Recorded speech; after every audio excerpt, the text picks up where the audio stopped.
setiap harinya bisa untuk belajar bersama. Matur nuwun, gitu saja dari saya. Kurang lebihnya saya mohon maaf. Assalamualaikum warahmatullahi wabarakatuh. Waalaikumsalam warahmatullahi wabarakatuh. Waalaikumsalam warahmatullahi wabarakatuh. Matur nuwun Bu Ria yang sudah menyampaikan sambutannya. Baik, Bapak Ibu sekalian, tema malam ini adalah mengenal demensia dan upaya mengurangi resikonya. Beliau Bu Nurul Hidayah menika saking FKIK PSIK FKIK UMY dan beliau juga dari ALZI. ALZI itu adalah apa Bu? Kepanjangan saya kok lupa. Yang ngapunten. Oke, singkatan dari Alzheimer Indonesia. Alzheimer Indonesia. Alzheimer Indonesia. Jadi Bapak Ibu sekalian yang belum mengetahui ALZI ini adalah Alzheimer Indonesia, di mana di situ berkumpul para pemerhati dan ya LSM yang concern dengan masalah lansia, begitu nggih. Jadi kalau Bapak Ibu sekalian ingin bergabung, kita juga ada kemarin yang baru saja mengadakan acara itu adalah dinas dari Kabupaten Sleman, kemudian bekerja sama dengan ALZI yang ingin mendirikan pusat kegiatan lansia. Barangkali beberapa di antara peserta menika adalah dari grup WAG pusat kegiatan lansia tersebut, Bu Nurul Hidayah. Karena tadi saya share ke sana juga. Terima kasih.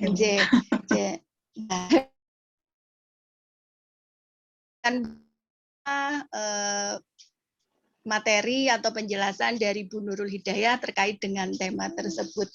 Monggo dengan hormat kami persilakan kepada Bu Nurul Hidayah waktu tempat. Terima kasih Bu Ratna atas kesempatan yang diberikan kepada saya. Alhamdulillahirrabbilalamin. Segala puji bagi Allah yang telah mengizinkan kita bertemu, mungkin untuk pertama kali bagi beberapa orang, bertemu dengan saya di sini di kegiatan pesantren Covid Muhammadiyah. Salawat dan salam senantiasa kita sampaikan kepada Rasulullah junjungan kita Nabi Muhammad Shallallahu Alaihi Wasallam. Yang terhormat Bu Ria tadi yang sudah memberikan sambutan, juga Bu Ratna sebagai moderator. Terima kasih atas kesempatan yang diberikan kepada saya untuk berbagi malam ini. Temanya tentang mengenal demensia dan upaya untuk mengurangi resikonya. Saya juga ingin mengucapkan halo untuk Pak Slamet. Di situ ada juga Pak Slamet dari Alzheimer Indonesia juga. Pak Slamet, pengurus Sugeng dalu Pak Slamet. Mungkin kenal ya. Sudah bergabung. Terima kasih sudah bergabung. Karena ini juga linknya saya share di grup ALZI juga, relawan ALZI. Kemudian juga ada Bu Idiani, juga ada kakak saya jauh dari Mataram sana juga ikut memantau kan. Saya share di WA grup keluarga. Ini Mbak Aziza, ada Mbak Aziza ini Gria Lansia apa ya Mbak Aziza? Mbak Aziza dari ada fotonya. Oh nggih. Jangan-jangan teman kerja saya juga bukan. Bu Aziza. Oh, Bu Aziza Heriati, Ibu. Terima kasih Ibu sudah bergabung. Ada Bu Azizah juga. Salam kenal buat Bapak Ibu Mas Mbak yang sudah hadir malam ini. Tadinya karena keterbatasan saya, karena saya punya bayi, saya sempat merekam presentasi saya, takut anaknya tiba-tiba bangun begitu. Tapi ya bismillah kita coba langsung saja dari ininya, dari disampaikan langsung dari PowerPoint saja. Bismillah ya. Semoga sang bayi tertidur nyenyak malam ini. Saya bisa share nih sebentar.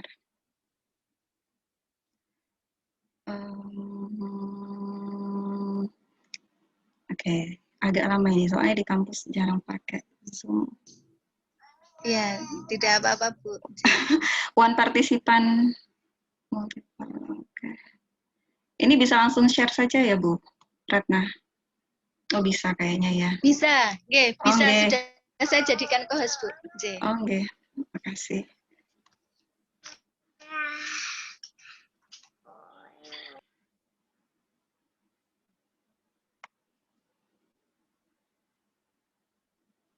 Oh ya.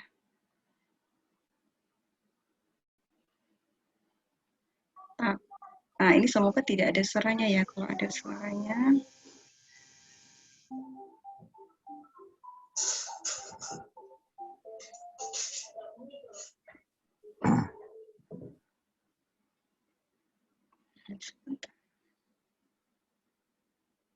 Kemudian, oh maaf, ini ternyata sudah ada suaranya. Kita harus mengenal demensia. Sebentar, berarti saya langsung share video saja kalau begitu, karena mau share itu pun ternyata sudah ada suaranya. Ya, tidak apa-apa Bu. Ini ya, Bismillahirrahmanirrahim. Ya, bismillah. Apakah sudah terlihat? Sudah Ibu. Ya, sudah Bu. Sudah. Bismillah. Bismillahirrahmanirrahim. Assalamualaikum warahmatullahi wabarakatuh. Perkenalkan, nama saya Nurul Hidayah, biasa dipanggil Hidra. Saya bekerja sebagai staf pengajar di program studi ilmu keperawatan Fakultas Kedokteran dan Ilmu Kesehatan Universitas Muhammadiyah Yogyakarta, dengan peminatan saya di keperawatan lanjut usia atau keperawatan gerontik. Saya juga sebagai relawan di Alzheimer Indonesia Chapter Yogyakarta. Kali ini saya akan menyampaikan presentasi tentang mengenali demensia dan upaya mengurangi risikonya. Tujuan presentasi kali ini adalah yang pertama, untuk mengenali demensia atau dalam bahasa Indonesia sering disebut pikun dan penyakit Alzheimer. Yang kedua, untuk mengetahui pencegahan demensia atau Alzheimer. Kenapa sih kita harus mengenal demensia? Karena kan di judulnya mengenali demensia ya. Kenapa? Karena jumlah orang dengan demensia atau yang biasa kita singkat dengan ODD itu akan semakin meningkat setiap tahunnya. Karena kita juga tahu bahwa jumlah lanjut usia di seluruh dunia akan semakin meningkat, sedangkan usia adalah salah satu faktor resiko untuk seseorang mengalami demensia. Demikian juga dengan jumlah orang yang menderita penyakit tidak menular semakin meningkat. Nah, penyakit tidak menular seperti gula, ya, diabetes mellitus, hipertensi, kolesterol tinggi, itu meningkatkan resiko seseorang untuk mengalami demensia. Nah, gabungan dari itu semua memang akan meningkatkan jumlah ODD di masa yang mendatang ya. Di tahun sekitar 2015-2016 berdasarkan penelitian, setiap 3 detik satu orang di seluruh dunia itu mengalami demensia. Jadi setiap 3 detik ada penambahan 1 ODD di seluruh dunia. Untuk di Jogja sendiri, di penelitian tahun 2015 atau 2016 itu 20% dari jumlah lansia di Yogyakarta itu ternyata mengalami demensia, namun tidak mendapatkan diagnosa yang tepat seperti itu. Kemudian, alasan lain kenapa sih kita harus mengenal demensia?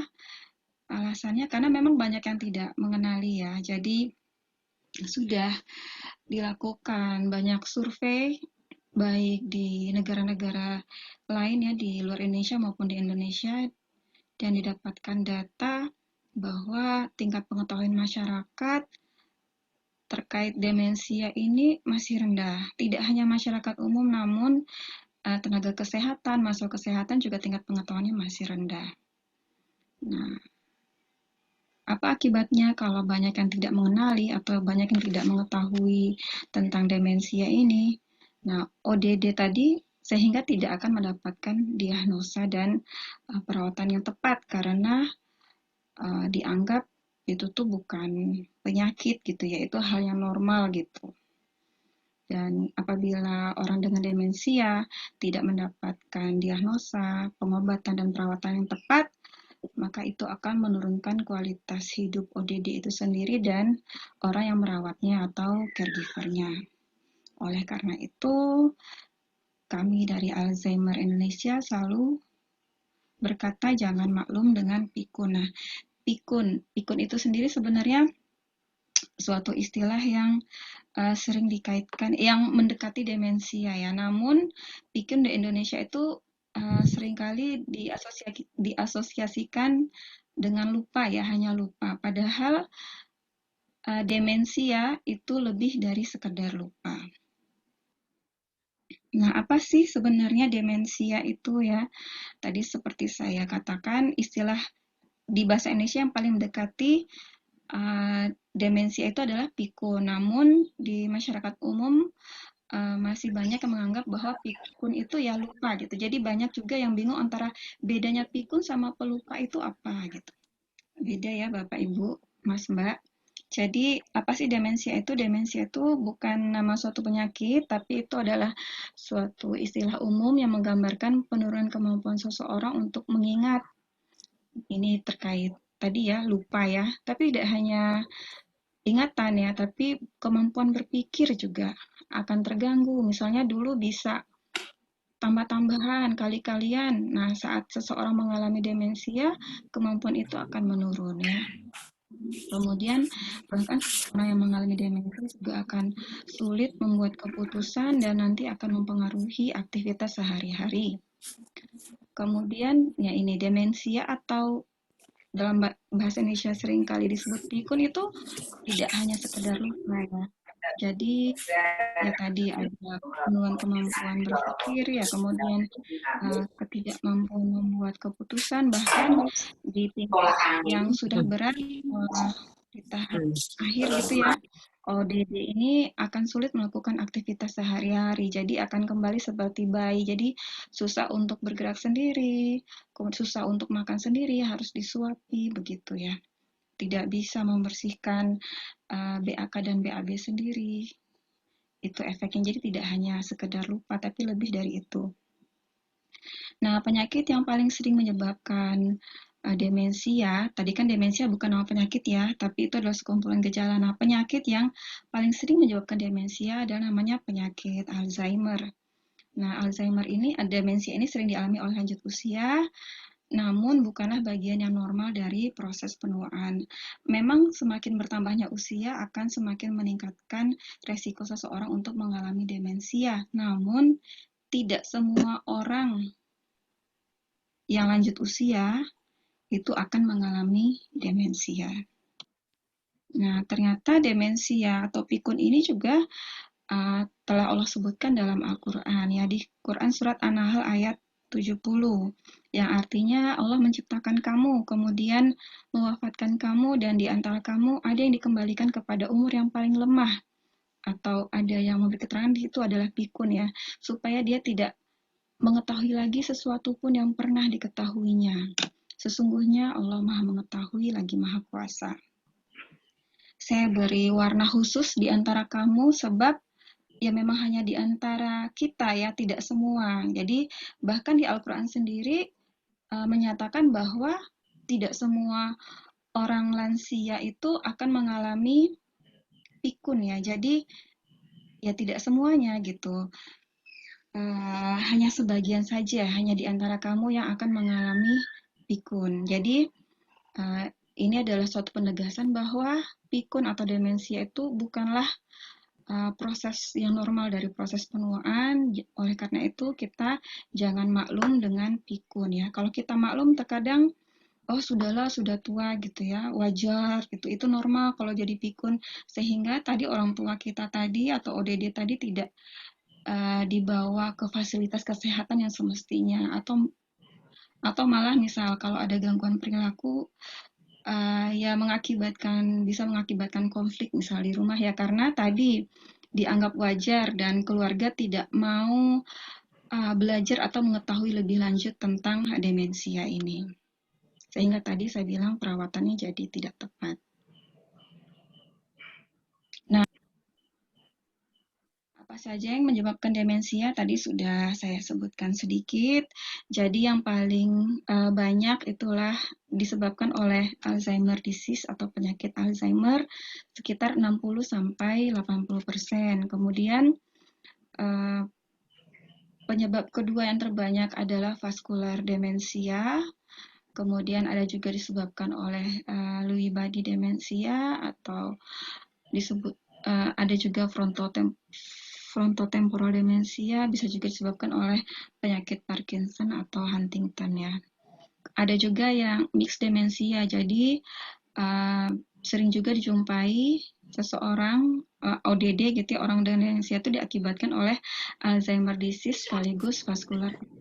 Jadi vaskular demensia itu biasanya disebabkan oleh gangguan pembuluh darah di otak atau gangguan sirkulasi di otak. Jadi biasanya kalau ada orang stroke setelah itu pikun, biasanya itu akibat vaskular demensia, tapi tetap saja harus mendapat pemeriksaan dan diagnosa dari dokter untuk yang tahu diagnosa tepatnya. Nah, karena tadi penyebab demensi yang paling banyak itu adalah Alzheimer. Nah, di sini ada kita juga mesti tahu ya, apa itu penyakit Alzheimer. Kalau kita menyebut Alzheimer sendiri itu ada nama seorang dokter ya yang menemukan penyakit ini. Jadi penyakit Alzheimer ya diambil dari nama dokter yang menemukan penyakit ini. Nah, penyakit Alzheimer ini adalah suatu penyakit yang progresif. Artinya progresif itu dia akan terus memburuk ya, dan tidak dapat disembuhkan. Jadi demensia yang diakibatkan oleh Alzheimer tidak dapat sembuh dan kondisinya akan terus turun atau memburuk ya secara perlahan dan bisa merusak kemampuan seseorang untuk mengingat tadi ya sama ya, berkomunikasi, bahkan kemampuan untuk melakukan kegiatan sehari-hari.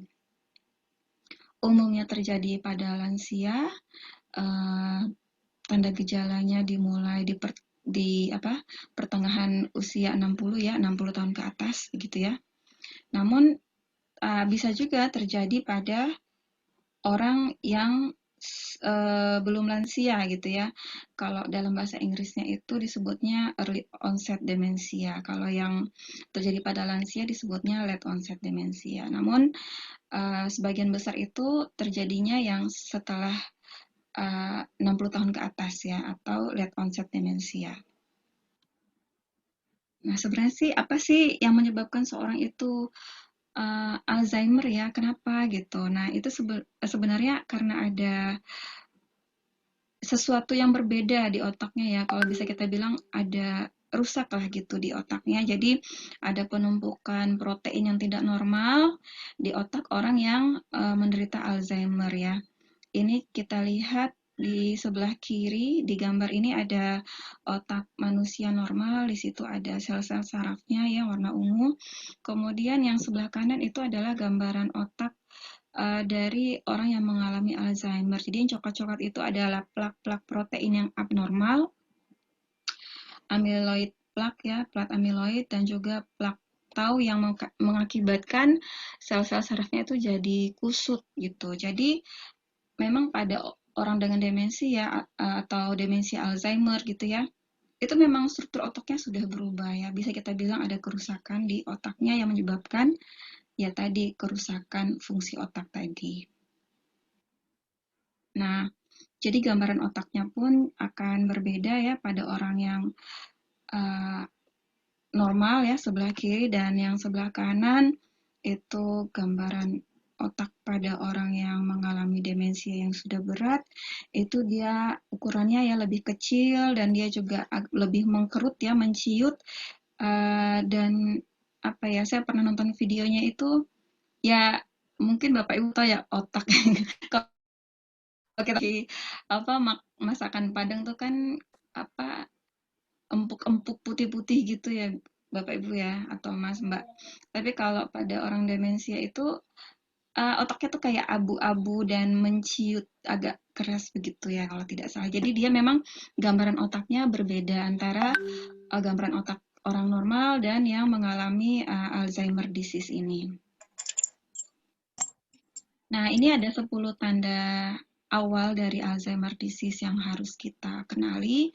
Jadi jika ada anggota keluarga kita atau orang di sekitar lingkungan kita yang menunjukkan 10 tanda gejala ini, mungkin memang perlu kita periksakan lebih lanjut ke dokter ya atau pelayanan kesehatan, mungkin ke puskesmas dulu. Yang pertama ada gangguan daya ingat, terutama daya ingat jangka pendek ya, atau hal-hal yang baru saja terjadi itu mudah dilupakan ya, mudah lupa ya. Kemudian sulit untuk fokus, sulit melakukan kegiatan sehari-hari yang biasa dilakukan, misalnya biasa masak atau biasa bekerja apa gitu ya, jadi lupa gitu ya. Kemudian bisa disorientasi waktu dan tempat.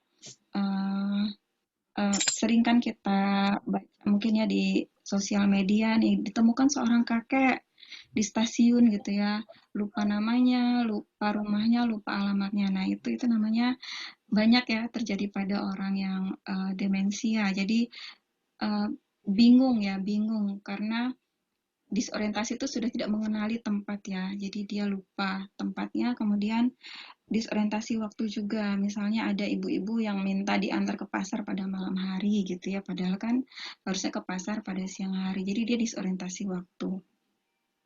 Kemudian sulit memahami visual spasial, jadi sulit memperkirakan jarak. Misalnya saat menuang air dari teko ke gelas itu tidak bisa memperkirakan jarak yang tepat ya, sehingga nanti airnya itu bisa tumpah. Atau kalau melihat atau ubin yang berwarna-warni, nanti ada bagian yang berwarna gelap itu dikiranya seperti lubang begitu ya, sehingga tidak berani lewat atau malah melompat. Jadi memang ya itu semua diakibatkan memang ada kerusakan di otaknya yang mengatur fungsi fisiospasial tadi. Kemudian gangguan berkomunikasi, sulit mencari kata yang tepat, sulit ya, misal bilangnya mau bilang jam tangan malah bilangnya jam dinding, atau mau bilang kucing malah bilangnya bulu lembut gitu. Jadi sulit mencari kata atau kalimat yang diinginkan. Kemudian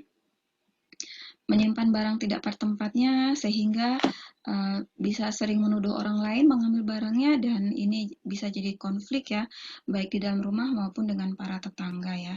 Ada beberapa kejadian seperti itu. Kemudian dia bisa salah membuat keputusan, misalnya saat membayar belanjaan itu bingung, ini tadi totalnya berapa ya, kemudian saya harus kasih uang berapa, bingung gitu ya, karena kemampuan berhitungnya juga sudah terganggu, sehingga misal uang yang dikasih itu belanjanya hanya 2.000, uang yang dikasih 100.000 gitu kan, terlalu jauh ya. Kemudian menarik diri dari pergaulan ya, mungkin ODD ini sudah mulai merasa kok ada yang ada yang merasa kurang nyaman ya, atau dia merasa sudah ada yang berubah pada dirinya sehingga merasa tidak percaya diri, sehingga tidak mau bersosialisasi dengan orang lain. Nah, yang ke-10 adalah perubahan perilaku dan kepribadian.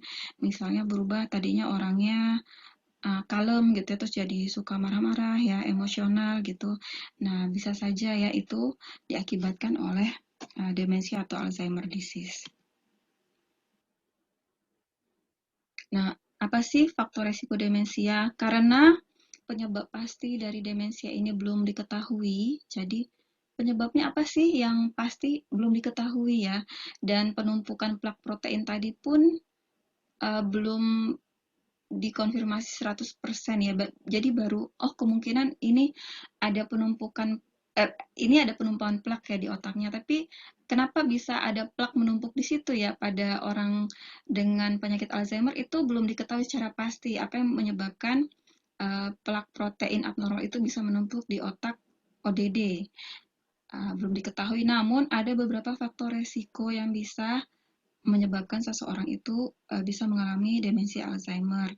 Yang pertama, faktor usia. Jadi semakin bertambah usia seseorang, maka resiko dia untuk mengalami demensia juga semakin tinggi. Bahkan saya pernah membaca artikel bahwa seseorang yang berusia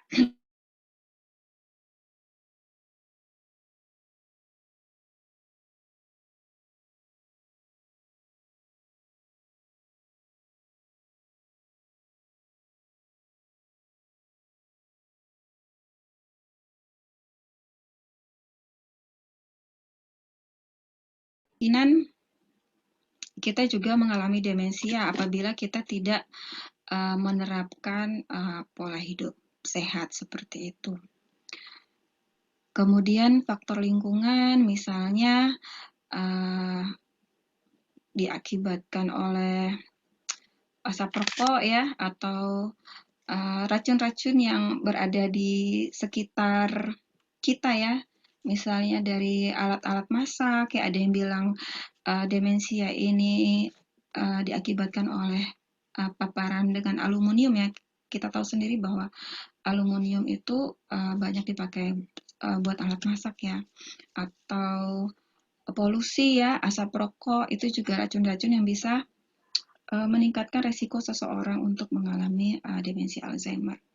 Faktor lain ini banyak ya. Faktor lain itu terkait gaya hidup, kemudian penyakit tidak menular tadi, penyakit kronis, itu juga meningkatkan resiko seseorang mengalami demensi Alzheimer. Kemudian cedera kepala, itu juga meningkatkan resiko. Jadi kalau ada riwayat cedera kepala, pernah kecelakaan gitu, bisa meningkatkan resiko seseorang untuk mengalami demensi Alzheimer. Jadi di sini dikatakan faktor resiko, jadi bukan penyebab pasti, namun adalah beberapa faktor yang bisa meningkatkan resiko kita ya. Tapi belum tentu misalnya, oh usia udah lebih dari 80 tahun gitu ya, ya belum tentu kena juga, karena tadi hanya faktor resiko seperti itu. Kemudian, oh saya ada kakek saya gitu mengalami demensia, apakah saya pasti juga mengalami demensia? Ya tidak juga ya, tapi ada faktor risiko. Demikian juga yang orang yang punya penyakit diabetes mellitus ya tidak semuanya juga akan mengalami demensia. Atau apakah semua orang yang pernah mengalami cedera kepala akan mengalami demensia? Ya tidak juga gitu, tidak menjamin karena itu adalah faktor risiko, bukan faktor pasti penyebab demensia seperti itu. Kemudian, nah apa sih upaya yang bisa kita lakukan untuk mencegah demensia gitu ya. Nah ini buat ibu-ibu kader Posbindu ya, atau mungkin yang siapapun yang pernah aktif di Posbindu PTM sudah tahu cerdik ya. Jadi upaya mencegah demensia itu bisa kita lakukan dengan cerdik. Cek kesehatan, C-nya itu cek kesehatan secara berkala ya, gula darah, tekanan darah, kolesterol ya, bisa kita lakukan di Posbindu PTM atau ke puskesmas. Kemudian enyahkan asap rokok, rajin berolahraga, diet sehat dengan kalori seimbang, istirahat yang cukup, dan kelola stres. Ini akan saya jelaskan di slide berikutnya. Nah, kalau kita sebagai muslim, bagaimana ya kita mencegah pikun? Yang pertama dengan rutin membaca Al-Quran. Mungkin nanti Bapak, Ibu, Mas, Mbak bisa ini ya, bisa komen gitu ya nanti ya. Karena saya pernah membaca artikel, katanya kalau kita rutin baca Al-Quran di waktu subuh dan maghrib ya, jadi saat posisi matahari itu berubah gitu ya, mau terbit dan mau tenggelam, itu sangat berguna untuk menjaga kesehatan otak gitu ya, membaca Al-Quran. Dari segi kesehatan ya Bapak Ibu ya. Kemudian berdoa. Jadi dari hadis riwayat Bukhari ternyata ada doa khusus dari Rasulullah agar tidak pikun ya. Nanti silakan Pak Ustadz di sini yang menyimak ini bisa memberikan doa dalam bahasa Arabnya. Di sini saya hanya membacakan artinya dari hadis riwayat Bukhari, yaitu artinya, ya Allah aku berlindung kepadamu dari sikap pengecut, dan aku berlindung kepadamu kepada serendah-rendahnya usia, atau di sini pikun ya, dan aku berlindung kepadamu dari fitnah dunia, dan aku berlindung kepadamu dari azab kubur. Nah ini tadi saya kembali lagi ke yang cerdik tadi, C-nya cek kesehatan secara berkala ya.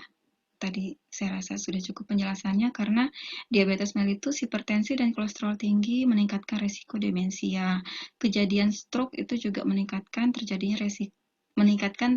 resiko terjadinya demensia vaskular. Kemudian enyahkan asap rokok dan zat racun lain di sekitar kita. Nah, alat masak dari stainless steel itu yang terbaik. Kalau bisa ya kita ganti alat masak kita menggunakan bahan yang aman gitu ya. Kemudian alat pembersih rumah dari bahan alami itu baik juga ya, menggunakan baking soda misal plus garam, atau apa yang baru-baru ini tuh enzim itulah saya juga pokoknya makin kesini kan semakin tinggi kesadaran manusia untuk hidup lebih sehat dan apa ya, yang eco-friendly seperti itu ya, yang bersahabat dengan alam gitu ya. Bioenzim atau apa itu ya, yang bisa dijadikan. Jadi dari sampah-sampah, misal dari kulit jeruk, kemudian dijadikan enzim, saya lupa namanya. Nah itu bisa buat pembersih segala macam ya, bisa buat cuci piring, cuci baju kayaknya, kemudian bisa buat ngepel ya, gosok WC itu. Nah ya tentu itu lebih baik ya, karena bahannya memang dari alam seperti itu. Kemudian khusus untuk lansia juga kita perlu mewaspadai obat-obatan yang terlalu banyak atau disebut polifarmasi. Jadi dikatakan polifarmasi itu jika obat yang dikonsumsi itu lebih dari 5 ya. Jadi tentu tidak boleh juga kita menghentikan sendiri tanpa konsul ke dokter. Jadi kalau misal kita punya orang tua, kakek nenek yang waduh obatnya sampai 6, 7, mungkin kita lebih baik konsulkan ke dokter ya, obat mana yang bisa dikurangi, karena itu sudah termasuk polifarmasi dan itu meningkatkan risiko untuk demensia juga. Kemudian R-nya rajin berolahraga dan berolah otak ya. Jadi tidak hanya olahraga ya fisik, tapi olah otak juga ya, atau brain exercise. Olahraganya 150 menit per minggu ya, rekomendasi WHO. Olahraga ringan bisa seperti berenang ya, olahraga yang bagus buat lansia itu berenang, kemudian bersepeda atau jalan ya, jalan cepat itu juga bagus ya. Bahkan di masa pandemi ini kan sebenarnya tidak menghalangi kita untuk berolahraga ya. Jadi mau dimanapun olahraga itu sebenarnya bisa ya.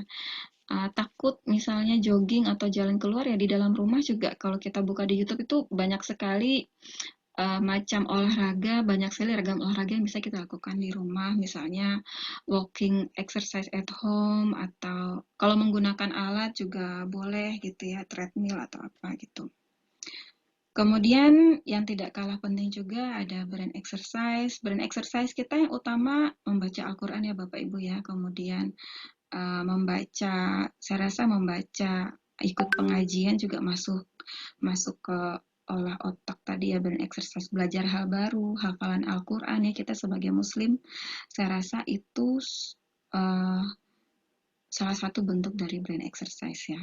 Kemudian yang bentuk yang lainnya bisa mengisi teka-teki silang, bermain puzzle, dakon ya, main sama cucu sekalian ya Bapak Ibu ya, kalau yang sudah punya cucu. Jadi ini kan mirip-mirip permainan anak kecil ya, puzzle, dakon.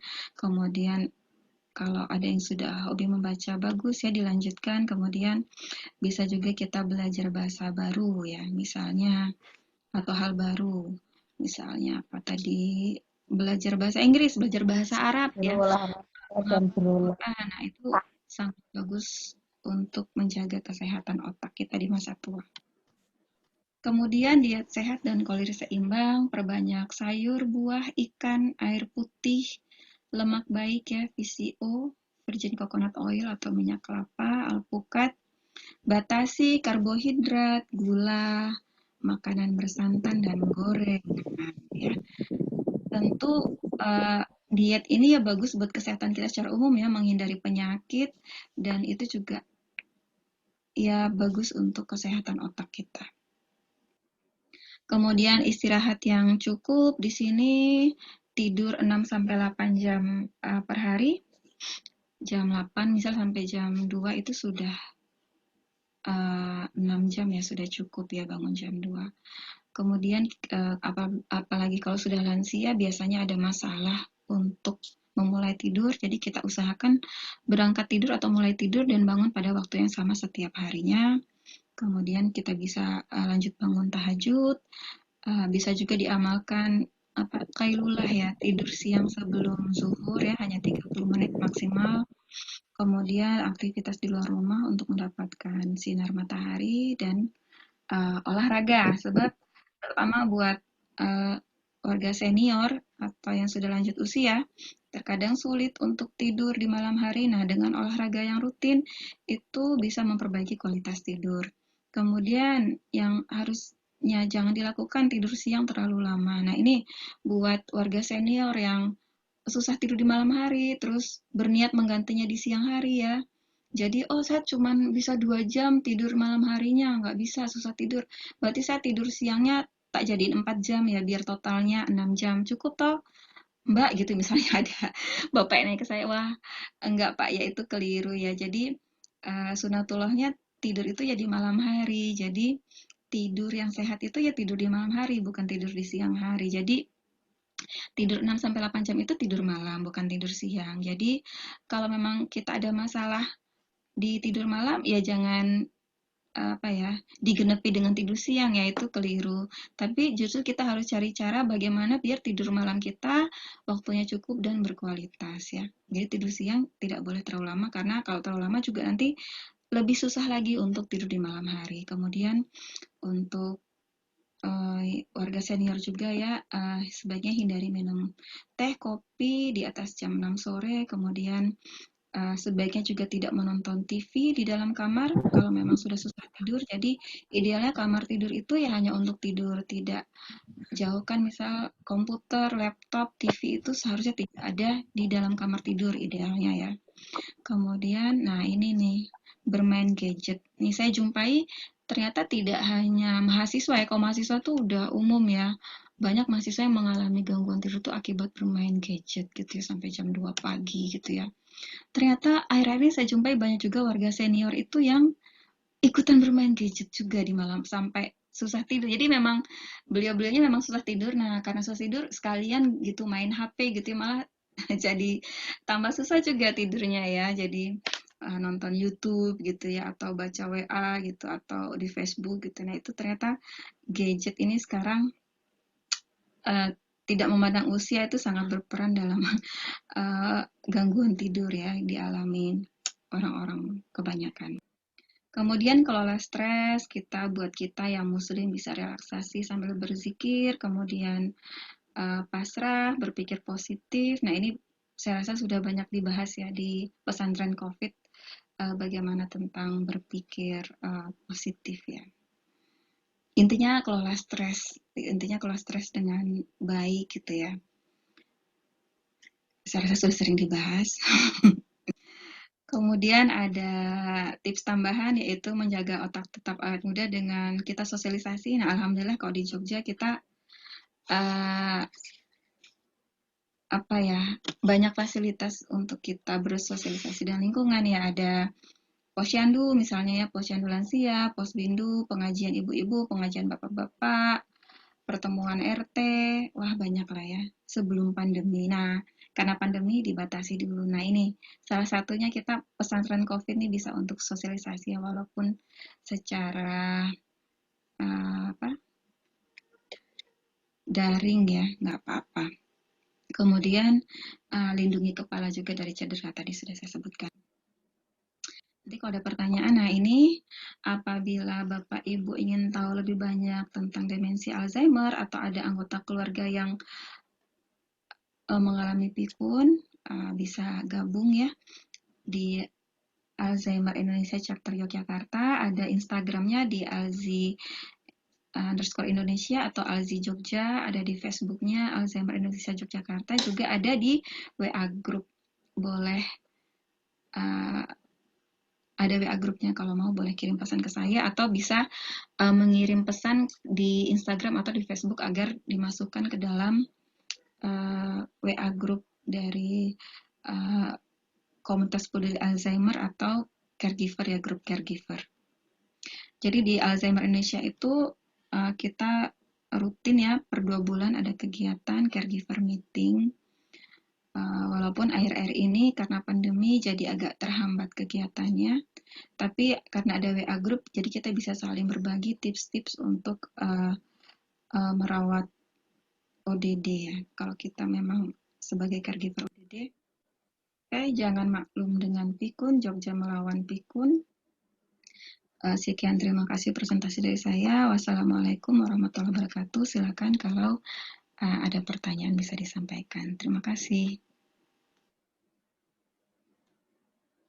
Demikian tadi materi dari saya. Aduh, semoga tidak tidur ya semuanya, karena tadi rekamnya juga sambil bisik-bisik takut. Risik tadi. Demikian materi dari saya, Bapak Ibu, Mbak Emas. Ya. Silakan kalau ada yang ingin ditanyakan. Ya, baik. Terima kasih Bu Nurul Hidayah atas materi yang disampaikan. Tidak membuat kita tidur kok, malah justru banyak hal yang mungkin dari Bapak Ibu sekalian yang menjadi anggota baru pengajian Muhammadiyah with You untuk malam ini itu malah mendapatkan pencerahan begitu ya Bu, terutama beberapa yang mungkin memang masih asing dengan beberapa istilah-istilah tadi begitu. Jadi terima kasih sekali Bu Nurul Hidayah untuk pemaparan materinya. Nah, ini kita karawuhan itu apa? Kedatangan tamu, iya. Kedatangan tamu terhormat. Saya lihat tadi di daftar tamu-tamu yang masuk di kolom partisipan ini ada Dr. Probo Suseno. Assalamualaikum Pak Dr. Probo. Waalaikumsalam warahmatullahi wabarakatuh. Sukses selalu. Oh, makasih Dr. Probo. Matur nuwun. Nggih, Dr. Probo. Matur nuwun kagem rawuhipun. Kalau mau memang kula share ini Dek Nita Prof Pak Dr. Probo. Kalau mau mohon izin kula share ke grup pusat kegiatan lansia supaya beberapa yang mungkin ingin mendengarkan penjelasan karena beliau dari Alzi juga begitu nggih. Sehingga tadi mohon izin untuk share di sana begitu Dokter. Dr. Probo barangkali ingin menambahkan terkait dengan dimensia menikah, Dokter. Ini mumpung Dr. Probo ditembak ini. Enggak. Guru dan idola kami semua. Beliau juga masuk ke grup relawan Alzi, Dr. Probo. Matur nuwun, Dok, sudah hadir. Dulu sebelum jadi Alzi namanya Aazi. Saya wakil sekretaris di IY, sekretarisnya Bu Evi. Ketuanya Bu Dr. Amling. Evi. Senior. Bu Amling Kusumo itu ketuanya, kemudian Pak Purnojo wakilnya, sekretarisnya Bu Evi, saya wakil sekretarisnya. Kita udah seminar berkali bikin buku juga waktu itu. Iya. Tapi tahun 99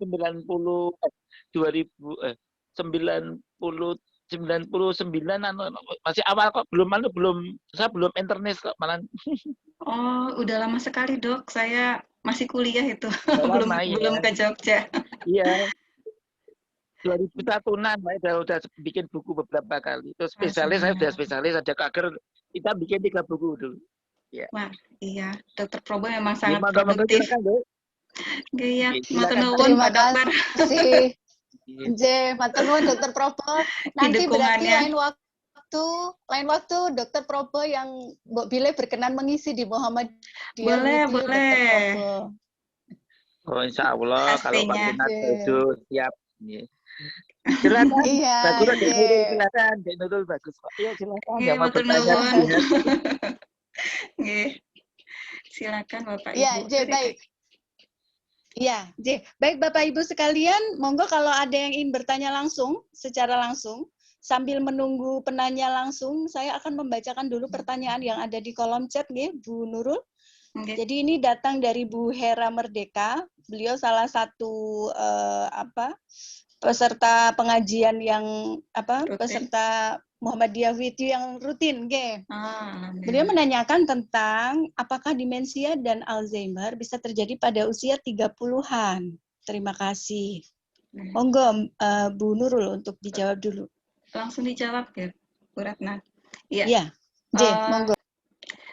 Iya, setahu saya memang bisa terjadi di bawah usia lansia seperti itu. Kalau tadi seperti saya sudah sebutkan sedikit mungkin pakai bahasa Inggris ya. Kalau bahasa Inggrisnya early onset atau early onset dia muncul terlebih dahulu gitu. Jadi di bawah usia lansia itu ada memang kejadiannya bisa terjadi. Di bawah usia lansia memang walaupun kecil, walaupun kejadiannya kecil, persentasenya kecil. Kebanyakan memang terjadi pada usia lansia. Oke, baik. Mungkin bisa dijelaskan juga, Bu, ini kan mungkin beberapa di antara peserta ini juga masih berusia sekitar itu, begitu nggak? Apa yang bisa membuat apa yang bisa membuat gejala-gejala itu muncul lebih awal begitu? Misalnya mungkin kebiasaan tertentu yang mestinya bagaimana begitu, Bu Nurul? Monggo silakan. Kalau setahu saya itu karena ada faktor keturunan ya. Nanti mungkin kalau ada yang mungkin Dokter Probo atau Pak Slamet bisa memberikan jawaban. Itu setahu saya ada faktor keturunan. Jadi saya pernah bertemu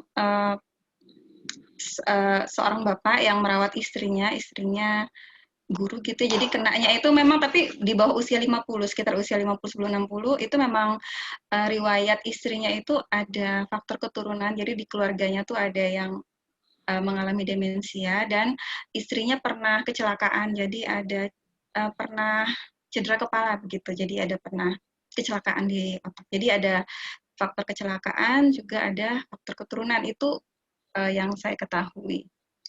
Untuk early onset tadi, untuk yang demensia tapi di masa muda. Oke, baik Bu Nurul. Jadi begitu nggih, Bu Hera, jawaban dari Bu Nurul. Apakah ada diskusi dengan jawaban beliau, Bu Ya, Hera? terima kasih Mbak. Ya. Terima kasih jawabannya. Sebenarnya ya saya boleh sedikit bertanya lagi? Boleh. Iya, silakan Bu Hera. Nah, jadi kalau misalnya terjadi pada usia 30-an seperti itu, kapan sih kira-kira, kan mungkin kita terbiasa lupa. Tapi ketika wah ini sudah harus konsul nih ke ahlinya gitu. Nah, kapan itu gitu? Iya, terima kasih Mbak Ratna, Mbak Nurul. Terima kasih Bu Hera. Jadi ya, sami-sami Bu Hera. Kapan gitu ya diperiksa ya?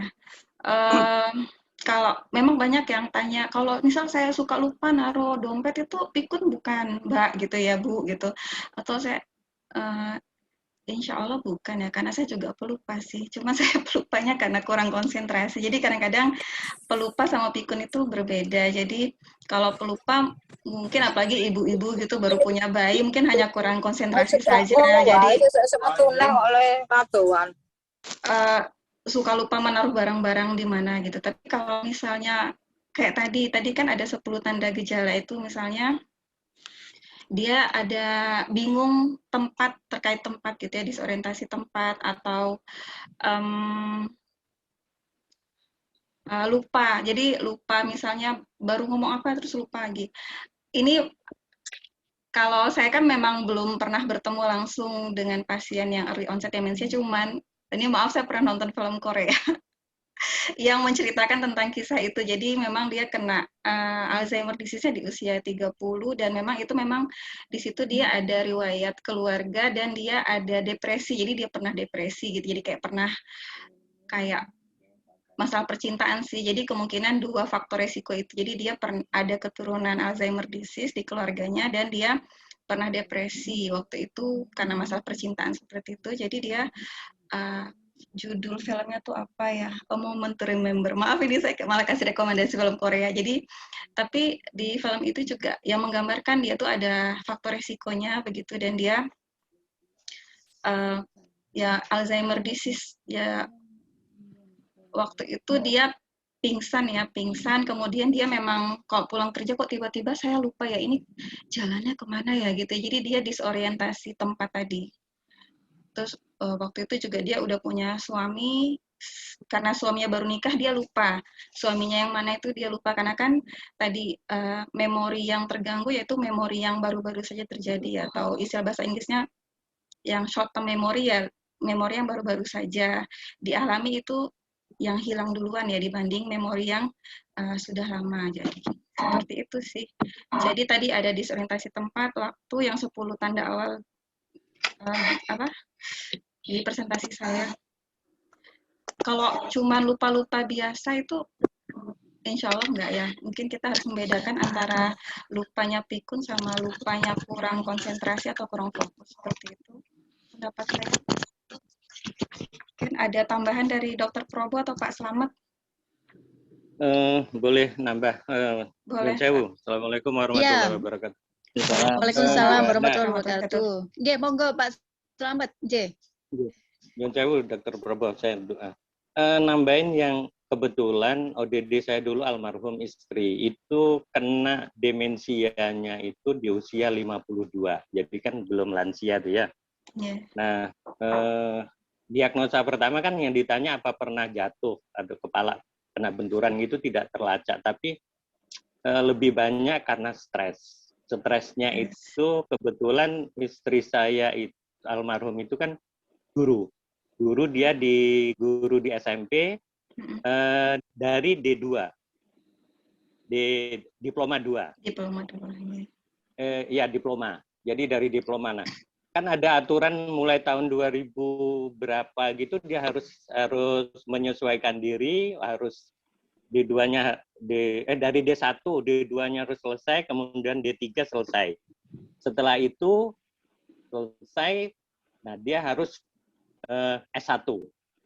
Nah, jadi pagi ngajar, siang sekolah gitu ke UNY itu dilakukan sampai 2004. Jadi 2004 selesai S1-nya.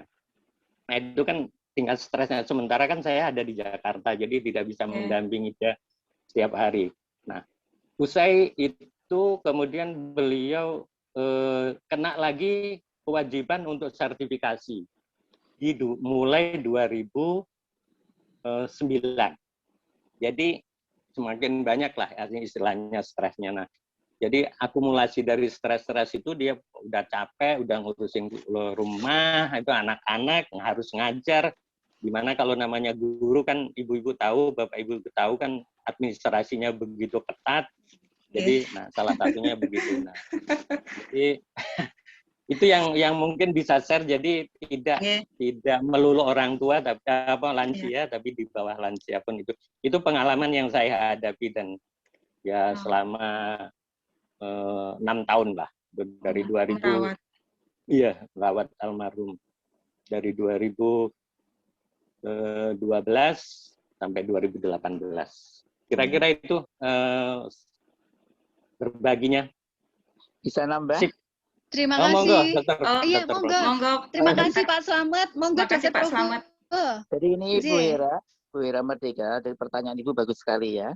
Jadi demensia itu dipastikan demensia betul atau bukan demensia, namanya pseudodemensia. Karena pada orang-orang yang di bawah 30 tahun, apalagi di bawah 18 tahun itu hampir pasti bukan demensia yang sejatinya demensia. Demensia itu sebabnya lebih kurang 50 sebab ya. Jadi Alzheimer itu salah satu saja dari sekian banyak penyebab. Ya, penyebab demensia bisa karena drug, ya dengan drug, bisa karena obat-obatan, degeneratif dan lain sebagainya. E-nya bisa emosional, education, ya. Kemudian ya tadi Pak Rahmat tadi menekan mungkin emosional, ya itu bisa memicu memang orang yang depresi, stres itu bisa memicu timbulnya gampang lupa. Tapi nggak semua orang stres tuh gampang lupa, karena banyak yang stres justru malah menyebabkan hebat. Kalau orang tuh stres, justru stres itu membuat cerdas. Tapi kalau distress, itu stres bisa membuat jatuh. Kemudian artinya bisa mundur kemampuannya, bisa pikun. Tapi bisa dilihat sebenarnya apakah ibu itu karena stres atau bukan. Mungkin ibu bukan stres, tapi sebab yang lain. Itu karena M. Apa itu metabolik, penyakit gondok. Dan bisa karena metabolik, berarti mungkin karena sudah menopause. 52 kan menopause, gitu ya. 52 ada menopause, itu menyebabkan kadar estrogen turun, itu menyebabkan gampang pikun memang. Makanya terapinya mencegahnya, ada semua wanita yang mendekati pikun itu harusnya pakai fitoestrogen yang paling murah itu.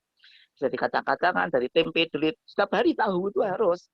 Karena itu membuat mengandung fitoestrogen. Jadi saat itu bisa membatalkan segala, apalagi ibu istri sendiri itu hebat Pak Slamet. Saya nggak melihat orangnya, tapi kalau itu orang hebat ini. Ini orangnya mesti pinter nih, orangnya pinter, pasti pinter ini. Jadi bukan orang cepetenan ini. Ya. Apesnya kena mungkin karena estrogennya turun ditambah dengan kecemasan itu. Memang itu bisa menunjukkan kalau gabungan namanya multifaktorial itu bisa menyebabkan orang muncul demensianya. Nah, nanti dicek dulu, harusnya di CT scan juga apakah ada namanya normal pressure hidrocephalus. Karena saya menemukan kasus seperti itu. Di hidroplasi selesai semuanya bagus. Apakah ada juga penyakit-penyakit lain, infection, tumor atau trauma atau namanya lakunar infark, ya infark itu bisa karena stroke yang kecil-kecil bahkan memang pikun itu bisa kelihatan sebenarnya. Itu tidak mendadak. Kalau pikunnya mendadak itu pasti sudah sembuhkan Pak Slamet. Hampir pasti sudah sembuhkan. Dan kami nangani kasus banyak, kasus seperti ini yang muda maupun yang tua sering dan bisa baik lagi. Kemudian bisa karena air dan air, jadi karena matanya tuli, telinganya tuli, matanya kabur, itu dikira pikun. Ternyata dia tuh nggak pikun sebenarnya. Tapi orang menduga pikun. Ini apa nggak bisa baca. Oh, dikira pikun.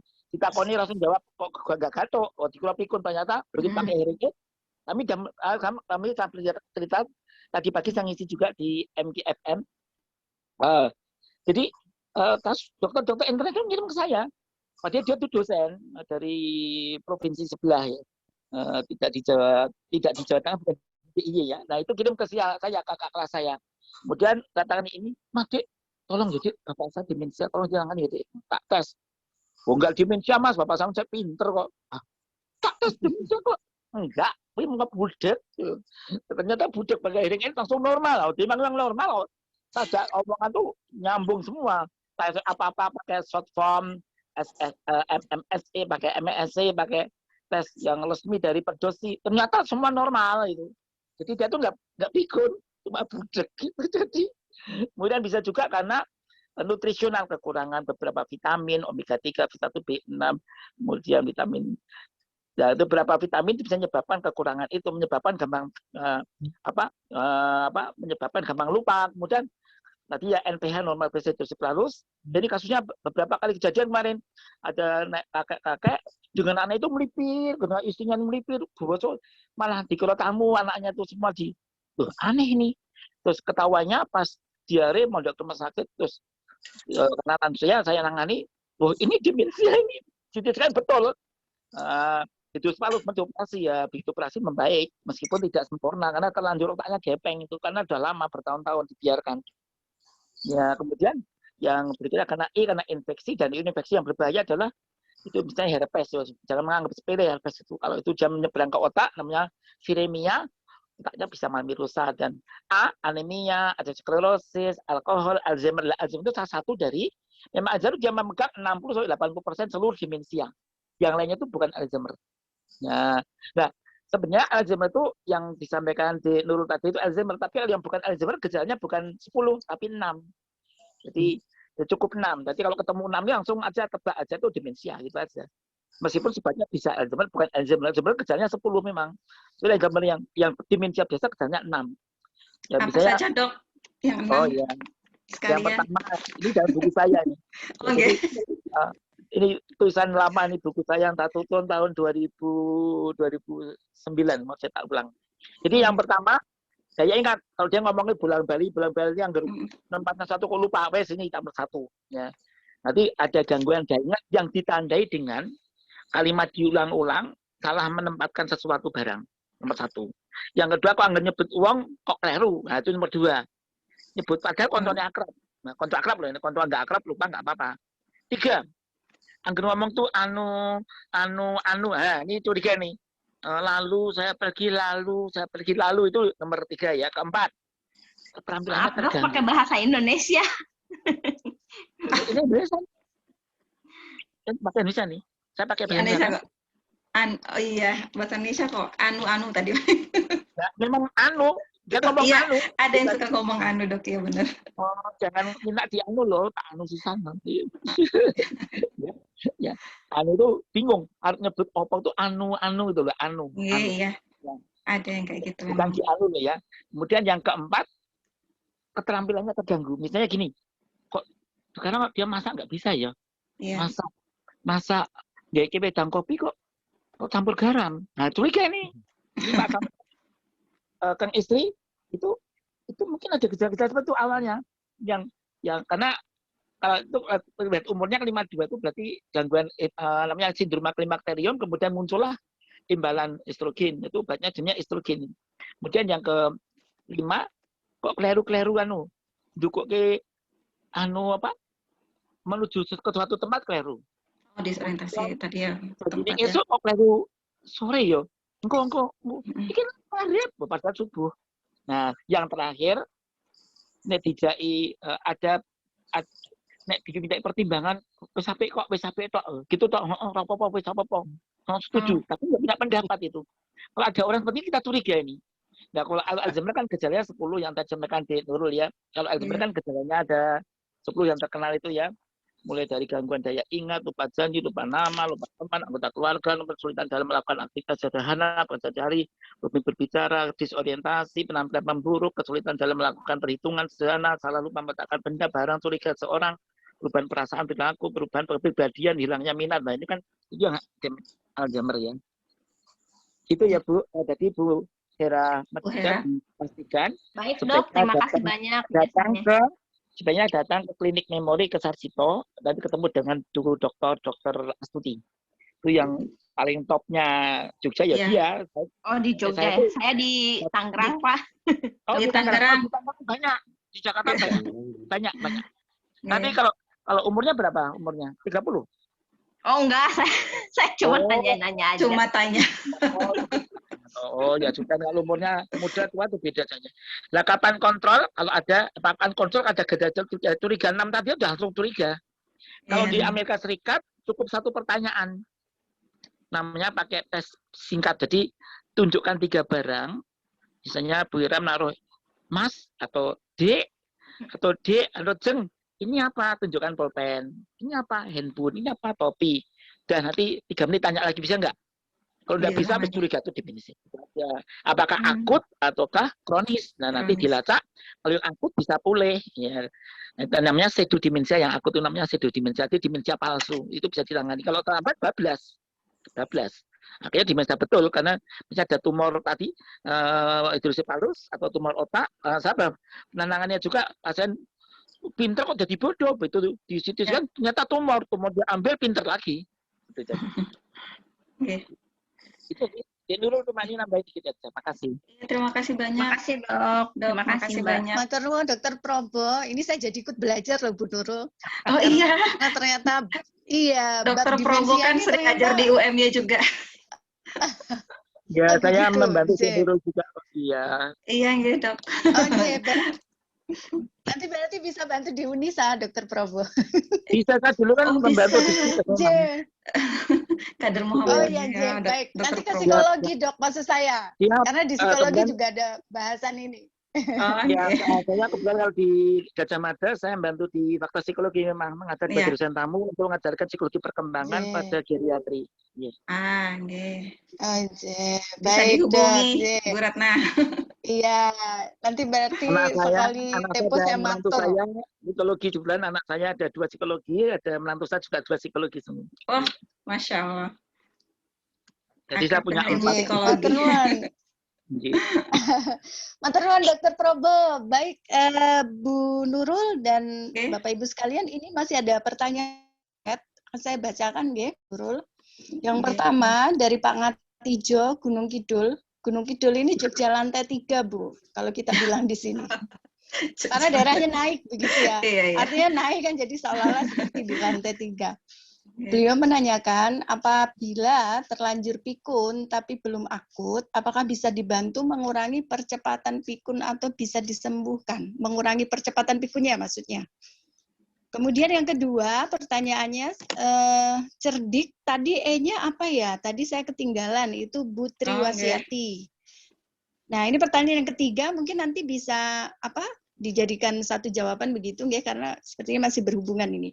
Usia saya masuk 71 tahun, sebetulnya masih aktif di berbagai kegiatan, tetapi kadang-kadang kalau mau ngomong tentang sesuatu tiba-tiba hilang. Apakah ini tanda-tanda dari demensia? Jika iya, bagaimana cara mencegahnya? Terima kasih. Monggo Bu Nurul. Ya, terima kasih Bu Ratna. Untuk pertanyaan pertama tadi, justru tadi yang kata Dokter Probo, kalau akut bisa disembuhkan, yang jelas, yang pasti harus cepat diperiksakan tadi, nggih.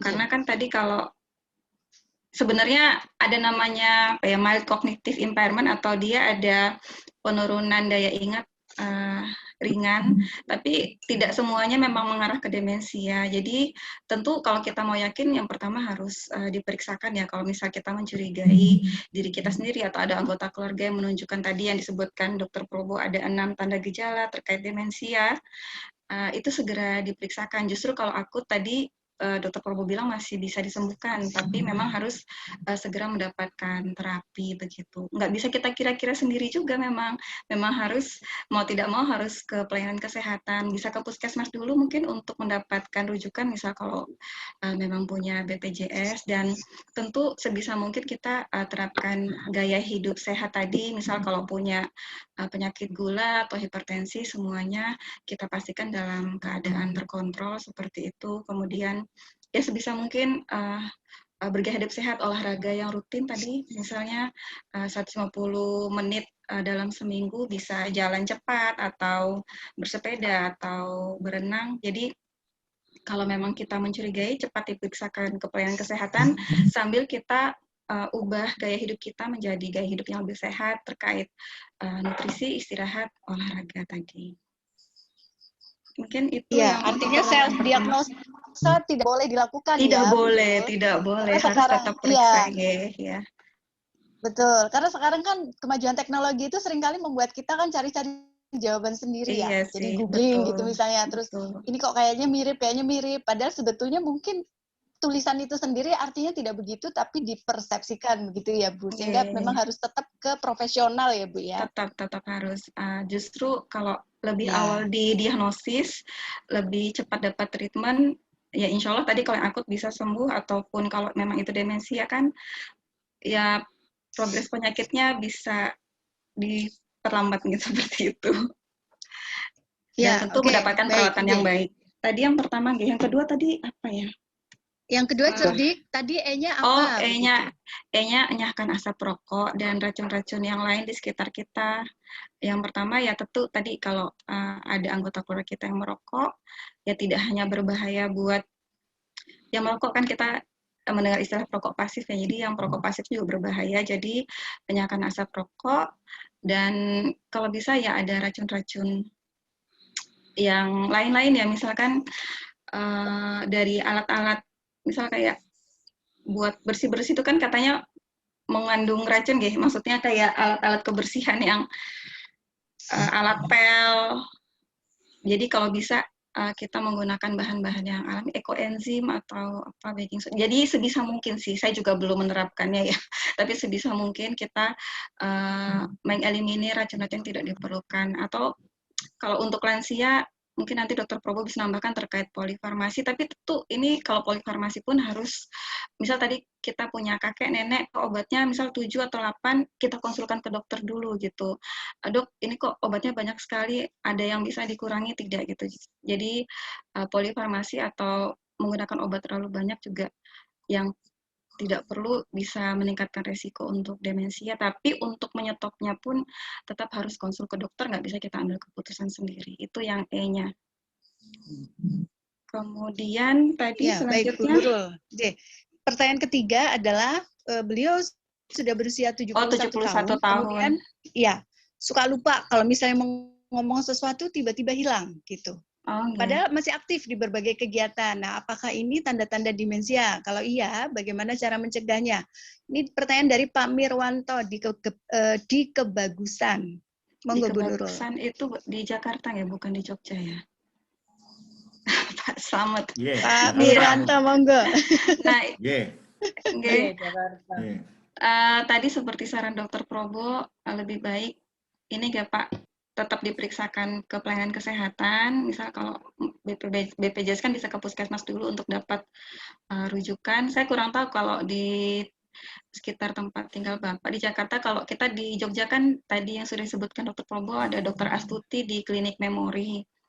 Seperti itu Pak. Jadi tadi yang gaya hidup sehat tetap kita terapkan, tapi tentu segera diperiksakan ke pelayanan kesehatan untuk tahu pastinya. Karena kalau hanya menduga-duga kan, ya sampai kapanpun kita juga tidak tahu kalau hanya menduga-duga seperti itu.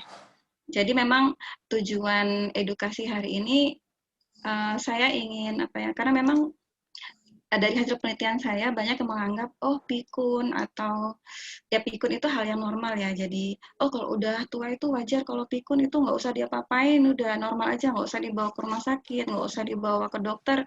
Memang orang tua itu pasti pikun. Nah, banyak yang beranggapan seperti itu. Nah, ini yang mau kita luruskan. Jadi, pikun ya, kalau ada tanda 6 tanda gejala tadi yang disebutkan Dr. Probo, itu berarti itu ada alarm gitu, oh ya kita periksa ke pelayanan kesehatan seperti itu, karena itu bukan hal yang normal dan kita harus mendapatkan pengobatan dan perawatan yang tepat.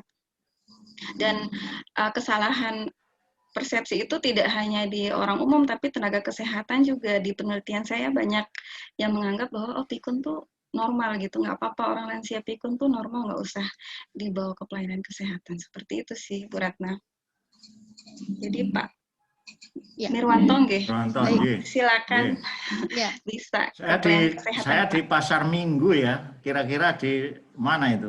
Pak Slamet mungkin tahu, Pak Slamet. Kalau di sekitaran Jakarta atau Dr. Probo ini kan luas pergaulan. Saya malah kurang tahu kalau di daerah sekitar sana ya.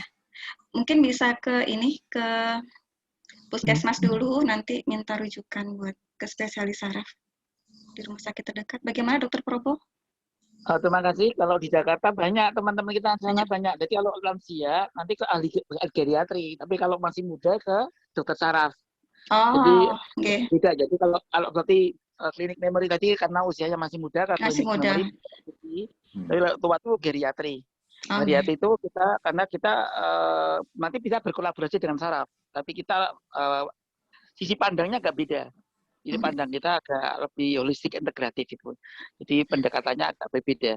Kalau di negara-negara Australia itu geriatri yang megang. Struktur yang megang geriatri. Kalau geriatri pada lansia. Pasiennya lansia. Karena kompleks. Karena geriatri itu mesti internis dulu, terus belajar lagi di atasnya itu.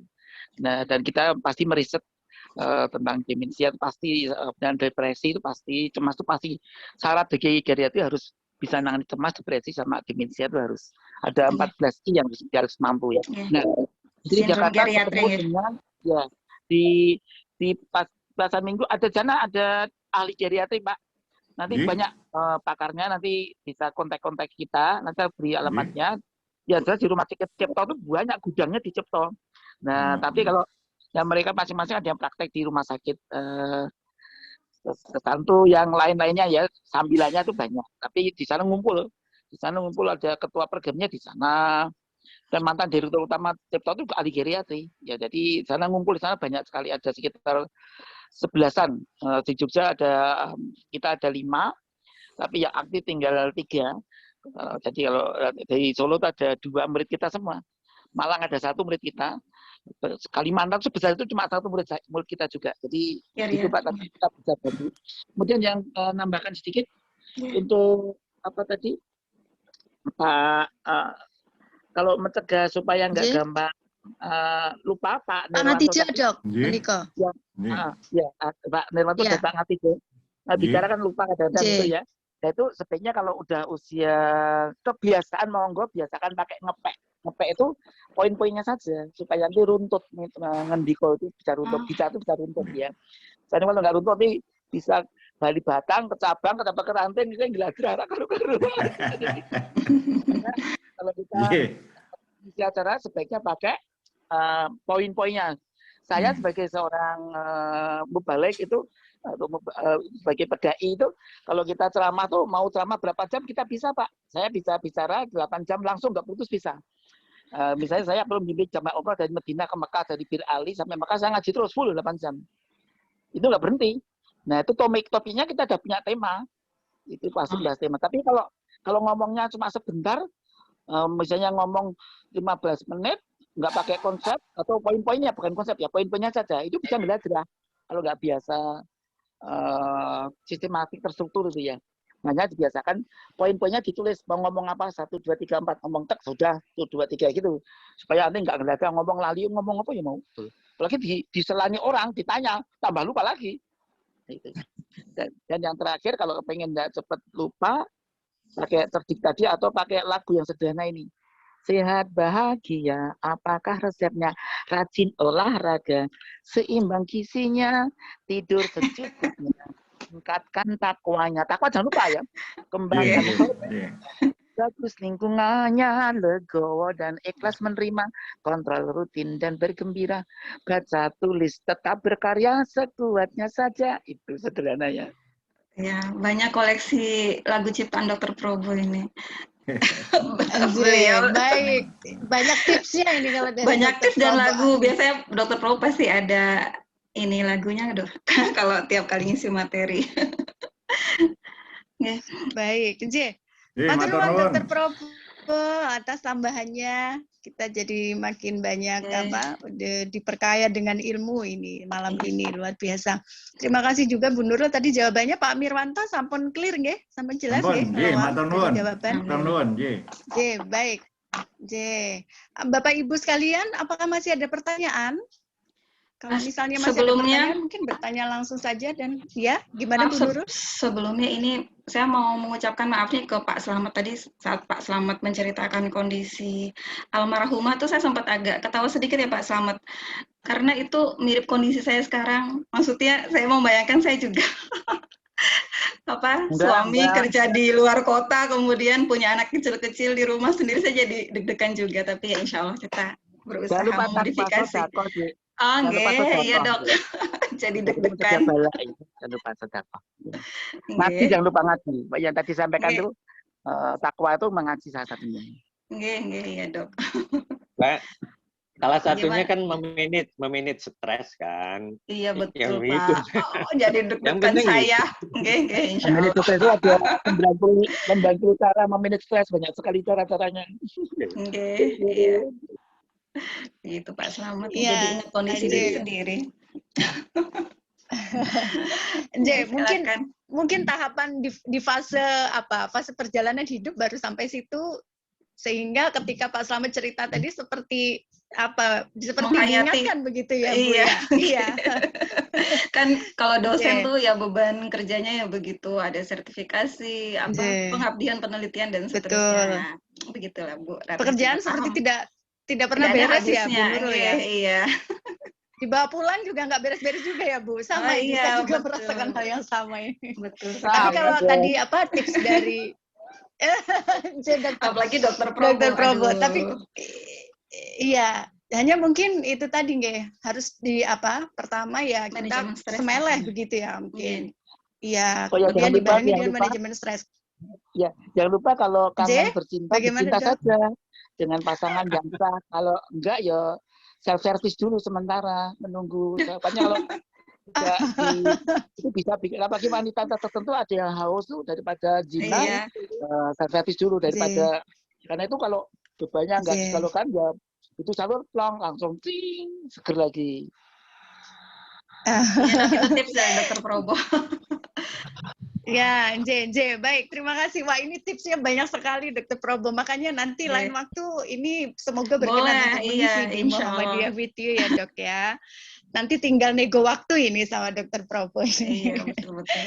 Ya, baik. Bapak Ibu sekalian, mungkin kita cukupkan ya, karena berkaitan dengan waktu dan sudah semakin larut. Apalagi ini peserta kita itu tidak hanya di Indonesia Barat, Bu Nurul, tetapi biasanya juga ada sampai di Papua juga ada. Ini peserta yang setia juga ada dari Sampit, kemudian ada juga dari Sulawesi. Saya nggak tahu apakah PCIM ini bergabung, karena kalau PCIM bergabung, ini biasanya bahkan sampai Jeddah itu ada yang ikut. Kemudian dari Taiwan itu juga pernah ikut begitu. Jadi artinya mereka mungkin secara waktu entah jam berapa di sana gitu, nggih. Jadi mungkin kita cukupkan dulu untuk malam ini Bapak Ibu sekalian. Insya Allah nanti di lain kesempatan kita akan berjumpa kembali. Jangan lupa Bapak dan Ibu sekalian, kita punya tema-tema khusus untuk setiap malamnya. Jadi kalau di Senin dan Kamis malam itu adalah tema tentang keagamaan. Kemudian untuk Selasa dan Jumat malam itu tema psikologi, Rabu dan Sabtu malam itu tema kesehatan. Makanya malam ini kita mengangkat tema kesehatan karena masuk di tema Sabtu malam Minggu begitu. Jadi ini malam weekend, malam mingguan bareng Bu Nurul bahas tentang tema kesehatan begitu nggih. Kalau Minggu malam kita biasanya nanti ada sharing, tadi sudah disampaikan Bu Ria, ada sharing tentang penyintas COVID-19. atau sharing-sharing motivasi begitu Bapak Ibu. Jadi besok malam kita akan berjumpa kembali insya Allah dengan sharing dari Bu Ria dan Pak Dodi sebagai penyintas COVID. Kita akan mendengarkan pengalaman-pengalaman dan motivasi beliau berdua sampai kemudian bisa termotivasi untuk bagaimana supaya bisa melalui hari-hari selama karantina COVID dengan sesuatu yang membawa manfaat tidak hanya untuk beliau berdua tetapi juga untuk umat begitu kira-kira Bapak Ibu. Jadi monggo untuk yang ingin mendengarkan sharing dari Bu Ria mempersiapkan waktu untuk besok malam, jangan lupa 19.30 sampai kira-kira pukul 21 waktu Indonesia Barat. Demikian Bapak Ibu sekalian, terima kasih banyak atas kehadirannya. Bu Nurul, terima kasih materinya. Dr. Probo, terima kasih sampun berkenan bergabung. Pak Slamet juga terima kasih sudah menyempatkan waktu. Bapak Ibu sekalian semuanya, kemudian Pak Isnawan, Bu Ria, dan Pak Satria, selaku pengurus, terima kasih sudah menemani malam ini untuk mendampingi para jamaah kita malam ini. Mohon maaf jika ada salah tutur kata dalam menyampaikan. Semoga manfaat ilmunya untuk kita semua. Amin. Saya tutup. Wassalamualaikum warahmatullahi wabarakatuh. Waalaikumsalam warahmatullahi wabarakatuh.